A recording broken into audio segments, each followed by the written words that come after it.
Folks, welcome to a beautiful day here in Austin, Texas. Spring has sprung, flowers are out, weather's good. This is the time of year that we Texans love to go on long rides with. But I have a burning question for you. Is this Suzuki GSX-8R truly long distance appropriate? What are we defining by long distance? I mean, honestly, a 5 or 6 hour day in the saddle is a pretty long ride to me. That distance can vary if you're taking twisties or if you're just slabbering up on the highway trying to get somewhere. But I want to answer the question because I've had some time to sit in the saddle on this GSX-8R, and I'm going to figure out, is this bike decent at long distance? And if it isn't, what could you improve to make it even better? But the coolest part about this GSX-8R is it's a giveaway bike over on yammynoob.co. I've actually given away over 50 motorcycles valued at over $500,000 over the last 5 years of running this channel. It's been a really fun ride. I've really enjoyed everything, and this is our next one that we are doing. So if you want to sign up and support the show and earn entries to win our giveaway motorcycles, present and future, go ahead and become a member on yammynoob.co. Or if you don't want to do that, every dollar you spend will be an entry to win this bike. Someone's going to get this thing showing up right at their doorstep. We've got some cool mods planned for it. But let's swing a leg over the Jixerator and determine if it is indeed a good long distance bike. Oh, look at all these blue bonnets in bloom. Look at all that. It's a beautiful day to be alive, isn't it, folks?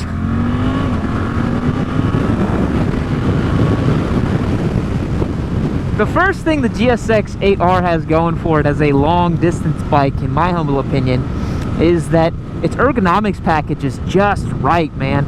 These ergos feel awesome for a long day ride. This sits more comfortably than a Ninja 400, an R3, a Ninja 650. I mean, this is so nice. This reminds me of the seating position on a Honda VFR. It's that nice. And that's back when we called those sorts of motorcycles, you know, proper sports touring machines, whereas nowadays this is just the new not so super sport bikes that we get. That was a fun little bump back there. And this bike is actually so capable to do long distances because it's so flexible in the way that it can go down the road, right? I think it's so at home charging down a set of twisty roads like this. I think it loves churning through its gearbox and using that torque down in the mid-range and the low end. This thing's got tons of low-end grunt. You'll see here in fourth gear, it just stands it up really nice. And to be honest, you can kind of overcook it into corners a little bit with this bike if you're not careful, because it does pile on speed from the low end of the revs really, really nicely, to be honest. In fourth gear here for using this thing. And so if you're going out and tackling a mixed ride, you know, going out having some fun with your bike, this bike is a really good friend for that. Now, when it comes to slapping it up on the highway, sure, a Goldwing is definitely going to be a superior motorcycle, right? Something that can be utilized for extremely long distances, just total comfort, that sort of thing. But the GSX-8R's fairings and air dispersion system from the front and this tiny windshield actually does a pretty damn good job. I recently did a huge trip out to Big Bend with my Desert Sled, which is a scrambler style bike, a naked bike, doesn't have any fairings. And I would have loved to have these fairings and this little windshield. That would have made the whole thing a lot better. You could even spec in a larger, taller windshield on this thing, make it even more comfortable. And I think that would be super cool to add to this motorcycle. Now, one thing that is sorely lacking on the GSX-8R is, of course, cruise control. It's my biggest gripe with this bike. It's my biggest miss with this bike. I cannot understand how Suzuki made this motorcycle and didn't bother to put cruise control on it. They have that technology readily available in the GSX-1000 GT, I believe. Man, that guy was right in my lane, huh? Sheesh. That's why we keep our fingers over the brakes, folks. But yeah, in the GSX S1000, that bike has cruise control. So Suzuki has the technology, and also this motorcycle is ride-by-wire, so there's really no excuse for it not to have cruise control. And to do long distances, you really want cruise control. Modern day motorcycles should just have them. And it's not even that you're going to keep the cruise control on and you're going to go and slab it up. It's just the ability to just loosen up your hand a little bit, to ride without your throttle hand for a moment on the highway, nobody's around. I mean, that's what I used it for on my desert sled when I did that Big Bend trip. I really appreciated having the ability to just take my hand off for a little bit, kind of relax and, you know, rest up the right hand, because otherwise you're constantly just applying, is that a word? Applying? There we go. The throttle, and it's just not as nice to use. The other thing you would want to spec in on the GSX-8R would be a more comfortable seat.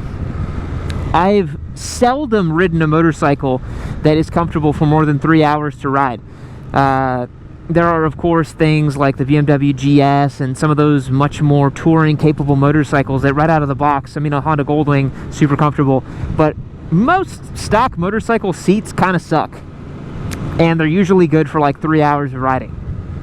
So if you were to pick up the GSX-8R, I'd highly recommend doing some sort of comfort seat or something like that. I think that could really work very well for this motorcycle, because that is a really big detractor for this machine and most machines that are trying to be touring capable, because your butt tends to get sore very quickly on a long ride. No factory heated grips is kind of a bummer as well on this machine. I think that, you know, this bike would definitely benefit from having heated grips. And now you might be saying, Yam, I don't know why you want the GSX-8R to be all these things, because they literally make the 1000 GT that quite literally has everything you're looking for. And look, I agree, you know, the 1000 GT is definitely the sport touring bike to get. But I do think that this motorcycle can punch way above its price point and its class with just a few modifications, you know? The rear seat actually has two little sashes on it that can work for a piece of luggage or something like that, and that's a really cool feature that you don't see that often. I think Suzuki has kind of sport touring intentions with the GSX-8R. I know that it's an R model and a GSX and all that, but honestly, riding this motorcycle, it feels much more like a Honda VFR or a sport touring bike. It doesn't feel as much like hardcore sport bike, and that's not a bad thing. I think I'm definitely going to rack up a big trip on this motorcycle just to thoroughly evaluate it and test it. Maybe like a 500 or 600 mile loop on this bike would be really fun. Carve up a nice path through Texas hill country, go out to the Sisters, that sort of thing. And this thing I think will do it pretty well, but I'm only going to do it once I get those mods. I don't think it's going to be that fun to do it bone stock, but it can be done. And that's the thing I wanted to tell you guys is, if you're looking at doing big distances with motorcycling, I mean, it's really down to personal preference and comfort. I know guys who have taken super sports across the country, you know. Is it recommended? No, not really. That's not the wisest thing to do. But if you're willing to put up with it, you can do it. When I was younger, I took my Daytona 675 from Dallas to Austin, and I must have done like a 450 mile day on a Daytona 675. I wouldn't do that now, I'll tell you that. But back then I did it because I was younger and a little more limber, and it wasn't so bad. But yeah, I think it's ultimately down to your comfort, your preference. You have to figure out what you want.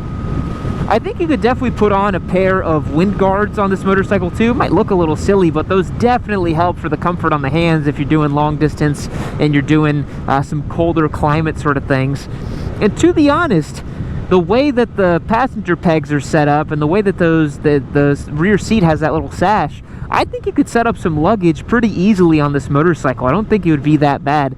And I say all this and I realize I'm turning into such a dad when it comes to motorcycling, but maybe those dads have a point, guys. Maybe those dads have ridden long enough to know that, you know, riding an R1 around all the time actually isn't all that great. And a motorcycle like this works pretty damn well.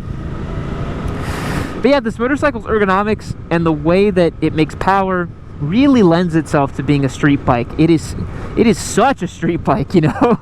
And that's not a bad thing. If you're looking for a proper road-going motorcycle that looks fully fared and looks cool, this thing is great, man. This thing is really great, and it's really surprised me with what it can do. And I think we need more motorcycles like this. I wasn't really convinced because it was fully fared, and I was kind of like, well, you know, like the naked bikes are basically the same thing.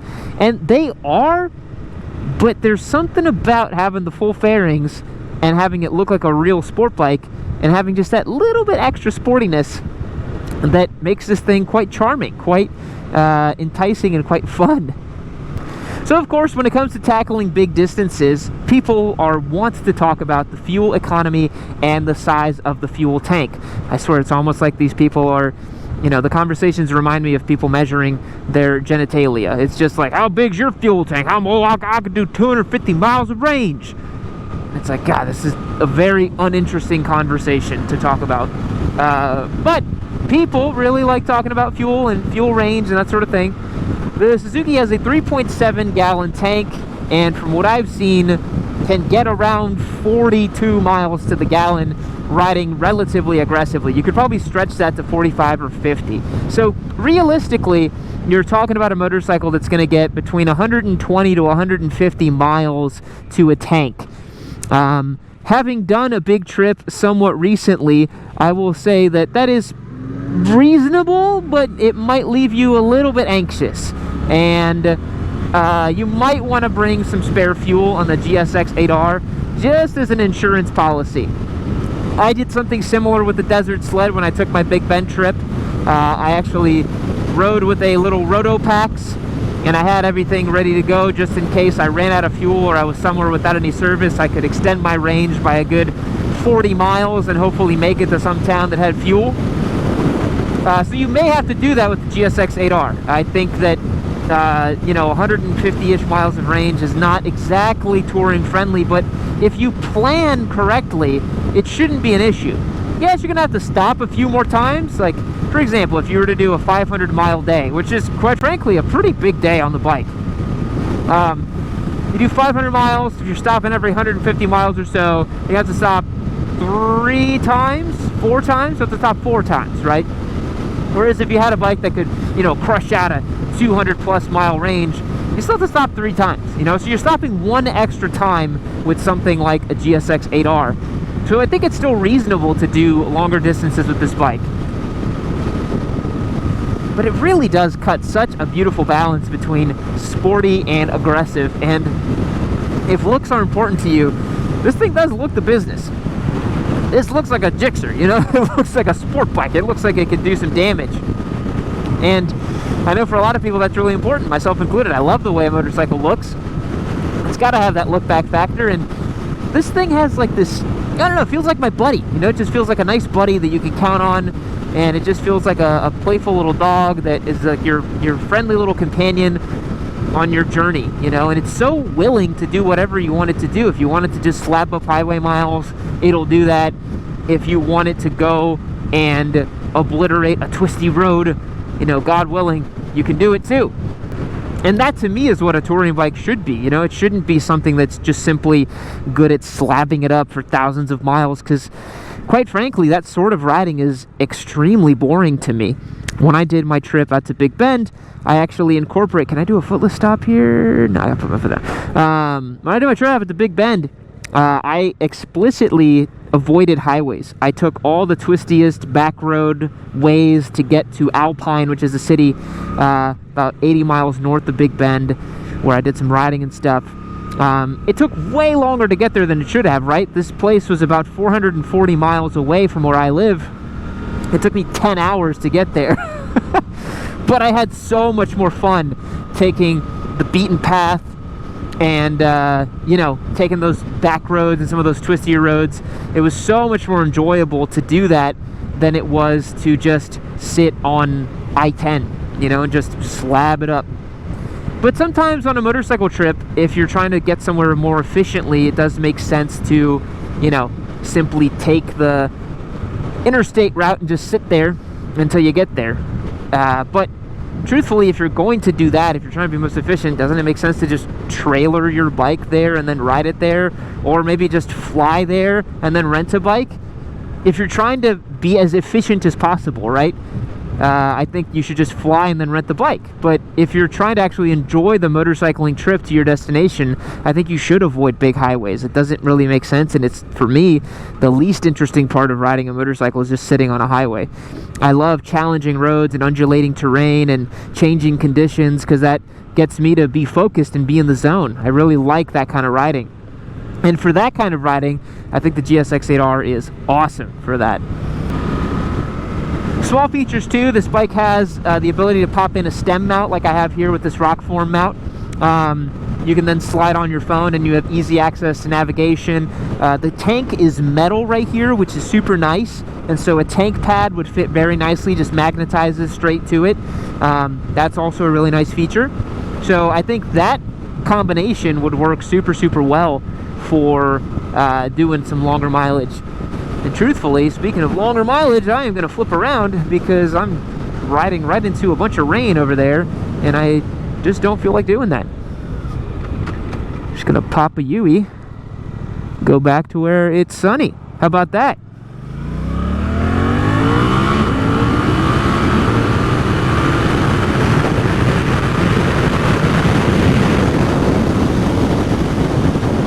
Gets up to 100, no problem. You gotta go through 5 gears to get there too, unheard of on a liter bike, where you do 2 gears and you're at 100. So folks, that's going to wrap up my thoughts on the GSX-8R as a long-distance bike, as an all-day comfortable bike. I think it does really well, and it punches way above what an R7 could do, for example. This is a more flexible platform, and this is actually a bike that more people could enjoy on the daily and just using it around town. If you want to go and do a bigger trip, I think a couple mods and you'd basically be there. It wouldn't be hard at all to do that sort of thing with the GSX-8R. Wind guards, heated grips, cruise control, put some luggage on it, comfortable seat, maybe a taller windshield, and you are good to go. You can go and crush so many miles with this thing. And when you get to the twisty roads, you will happily enjoy yourself on this motorcycle, let me tell you. So folks, let me know if you have any comments or questions down below about the Suzuki GSX-8R's ability to be a long-distance machine. I'm happy to answer any questions I can. And remember, if you want to win this motorcycle, because I'm going to be giving it away to a lucky person on Yamadoo.co, join as a member and you'll get access to our Discord server, exclusive newsletter content, discounts on Twisted Road rentals and our merch, and of course, the automatic entries to win our bikes. I'll catch you in the next one. See you later.